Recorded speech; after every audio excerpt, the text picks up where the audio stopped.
Hello दोस्तों, मैं ऋषिंद्र शुक्ला एक बार फिर आपके सामने आया हूँ इलेक्शंस की एनालिसिस लेके, जिसमें मैं आपको बताया पिछले वीडियो में कि बीजेपी और एनडीए क्यों इतनी कम सीट्स आई, क्या हुआ, कैसे हुआ। अब मैं एक दूसरा पहलू और बताता हूँ कि ये इलेक्शन एक्चुअली बीजेपी हारी नहीं है। अब आप कहोगे कि 240 सीटें आई भैया मेरे, 63 सीटें कम हो गई, फिर भी आप कहते हो बीजेपी हारी नहीं है।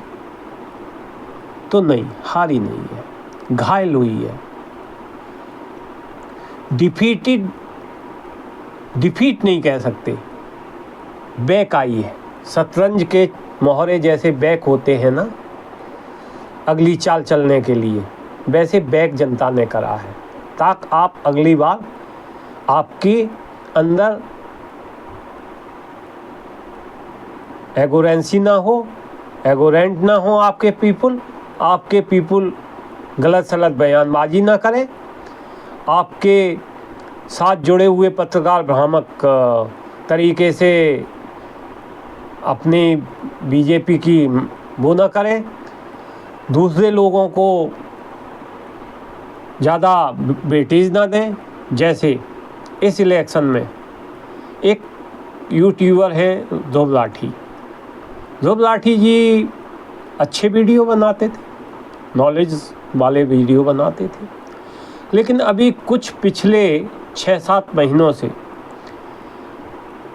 अब ध्रुव लाठी जी को कौन सा ऐसा लालच दिया गया है, या किस ऐसे ट्रैप में फंसे हुए हैं, या कहीं से फंड आ रहा है, जो उन्होंने भी राजनीति के ऊपर कमेंट्स करने चालू कर दिए। और राजनीति में आज सबसे अच्छा मुद्दा है कि आप उस व्यक्ति के ऊपर कमेंट्स करिए जो व्यक्ति जो है कम से कम अन्य लोगों से ज़्यादा ईमानदार है, तो आपको वेटेज ज़्यादा मिलता है। वही ध्रुव लाठी जी कर रहे हैं। पैसा भी आपको तभी मिलेगा जब आप उस व्यक्ति की बुराई करोगे, क्योंकि जब से बीजेपी का शासन आया है और मुख्यमंत्री ये बने हैं प्राइम मिनिस्टर हमारे नरेंद्र मोदी जी, तब से विदेश में भी प्रतिष्ठा बढ़ी है, ये भी बढ़ी है, वो भी बढ़ी है। लेकिन ये मत सोचिए कि ये प्रतिष्ठा जो है उन्होंने दे रहे हैं आपको, वो अब बहुत मतलब वो हो गए हैं इंटेलिजेंट, ऐसा कुछ नहीं है। विदेश यूरोप कभी इंटेलिजेंट नहीं हो सकता, आपका बुरा ही सोचेगा हिंदुस्तान का। वो किसी मजबूरी में दे रहे हैं, तो स्ट्रॉन्ग है लीडर आपका। खैर एनीवे, तो मैं अभी आपको बताता हूँ कि इस इलेक्शंस में कौन लड़ रहे थे बीजेपी के खिलाफ, कौन कौन लड़ रहा था। अलायंस तो था ही,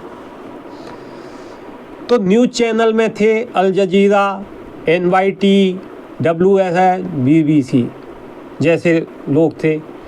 इंटरनल फोर्सेस जो थे वो हमारे लेफ्ट एनजीओज और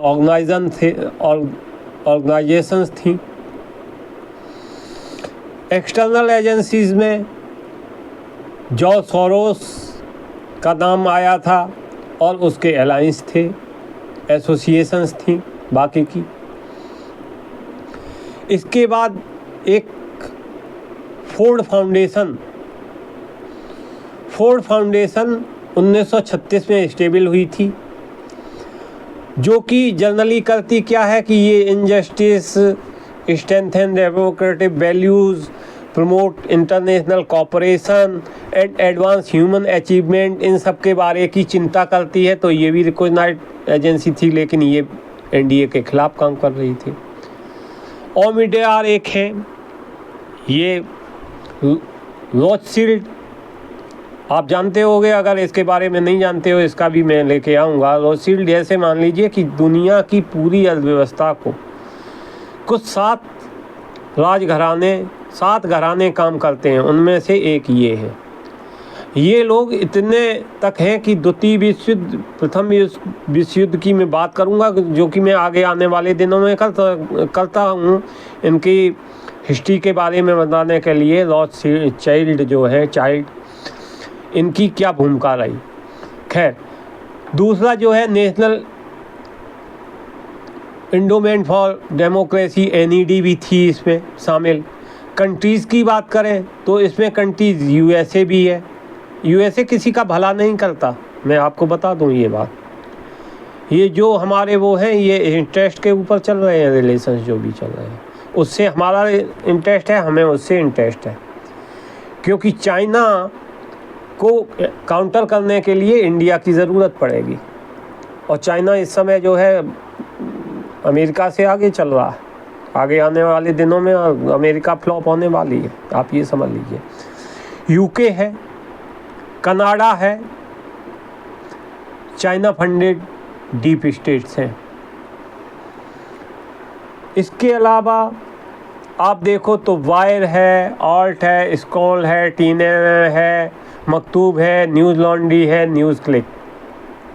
पर्सन्स में अगर बात आप करो तो ध्रुव राठी है, रवीश कुमार हैं, अभिसार हैं, अंजुम है, राना है, अयूब है, सबा साक्षी है, साक्षी सोनी है, श्रीनिवासन है, निधि है, वर्धमानन है, और वो एक कौन आती है, सबा की बात तो मैं कर चुका हूँ, एक और कोई लेडी है वो भी इसमें आती है, क्या नाम है जो भी हो। इसके बाद आपके जो है ऑल इस्लामिस्ट ऑर्गेनाइजेशंस हैं, रेडिकल मौलानाज हैं, ऑल मिशनरी जो आपके खिलाफ काम कर रही हैं वो मिशनरी भी है इसमें।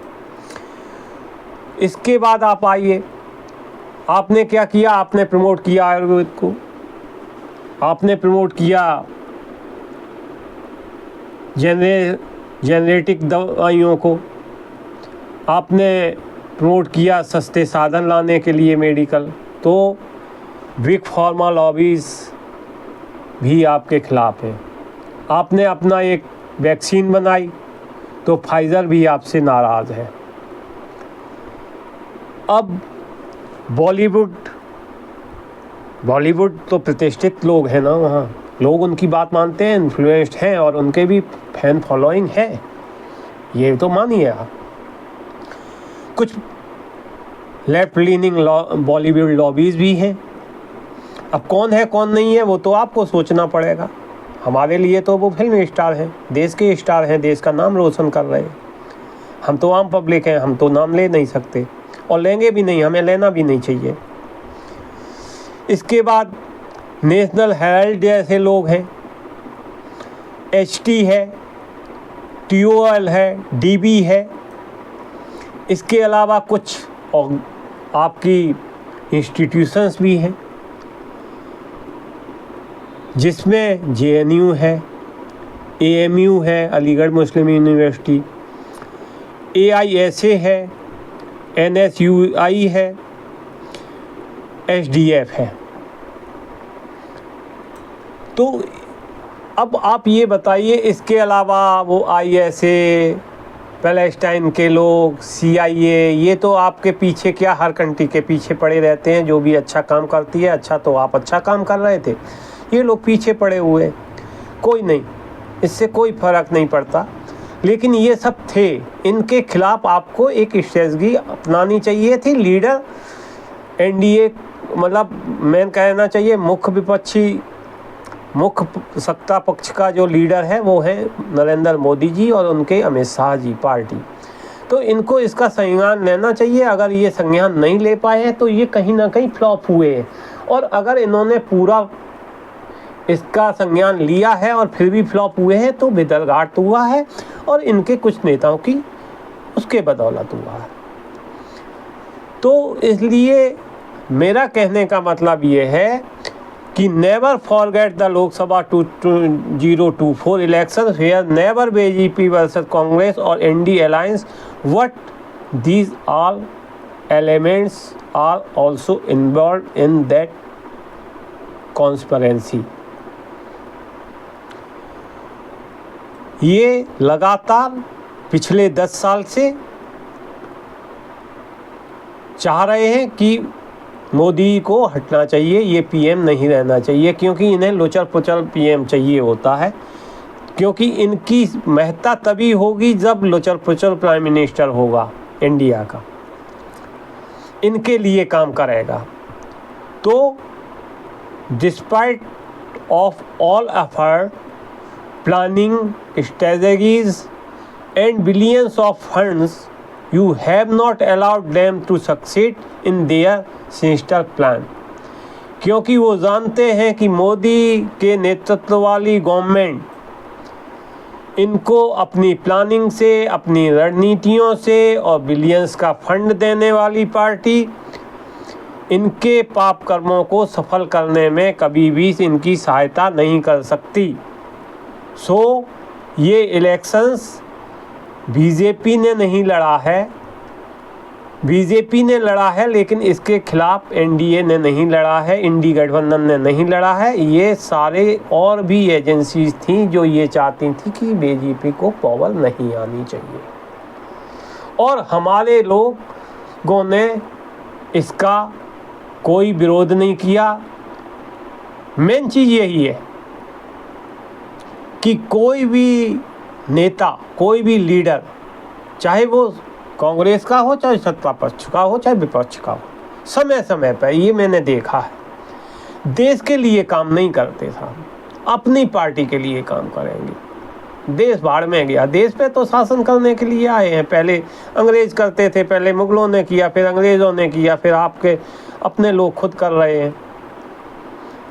वो चलता रहेगा क्योंकि आप मूर्ख हो।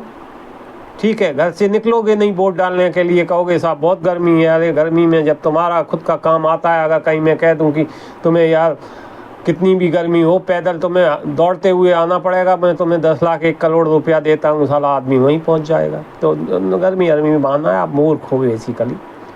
पहले मूर्खता से आप जो है गुलाम रहे, अब अपनों को गुलाम हो, कोई फ़र्क नहीं आपके ऊपर पड़ता। समझाना भी बेकार है खैर, लेकिन हकीकत जो है वो यही है। धन्यवाद, बहुत बहुत धन्यवाद आपका। आपने जाना होगा कि रीज़न्स क्या है, और आप शायद कहोगे कि हाँ ये ठीक है, गलत भी कह सकते हो मेरे को। आप देखते रहिए, लाइक करिए, सब्सक्राइब करिए, अच्छा लगे तो फॉरवर्ड करिए लोगों को, ताकि दूसरों को भी नॉलेज मिलती रहे। बहुत बहुत धन्यवाद आपका, बहुत बहुत धन्यवाद।